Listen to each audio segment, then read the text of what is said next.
We've been growing lentils for about 20 years. They've been a really important part of our system. They're very profitable.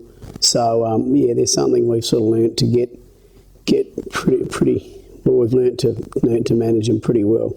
We've had issues sort of 15 years ago with a couple of the headers we owned, and I suppose we learnt to recognise the conditions when the headers were building dust, and then over time we've just sort of learnt to set up our headers the best we can and modify them, but also to set up the paddock. So if we have any sort of incident, the paddock's well set up, so we can sort of deal with it ourselves. In setting up the paddock, it's really simple.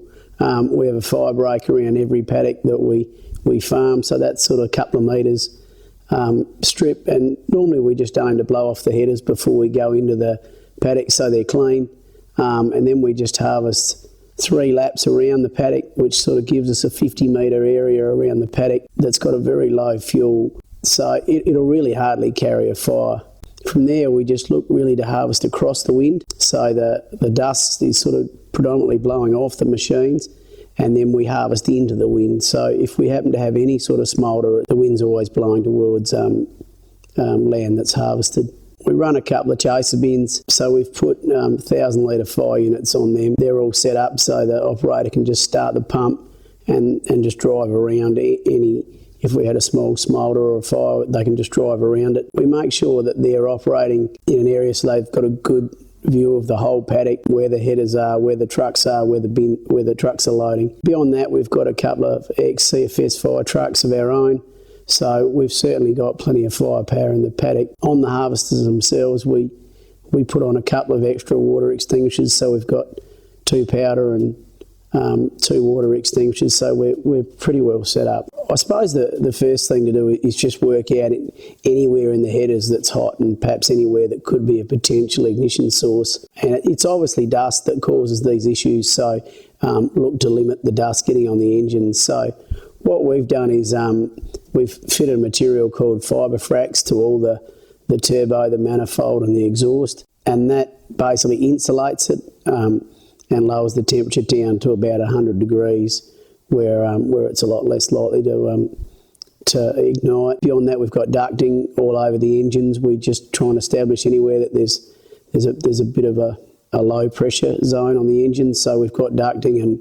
we've probably increased the airflow over that manifold area by about 3 times. So yeah, just to try and identify those areas and then modify it so it's as good as it can be. We have these fire exit bombs on the headers, and we've got about half a dozen just placed strategically throughout the sort of engine bay, so anywhere that we've heard or perhaps get chaff collect that we think could be an issue, we've got these bombs, and basically if we had a fire, they would the fuse ignites and they put powder and extinguish the fire. We have a bit of a get-together pre-harvest, especially with our new employees, and just run through a bit of a strategy, particularly around lentils, just so the pickup bin drivers know what they've got to do.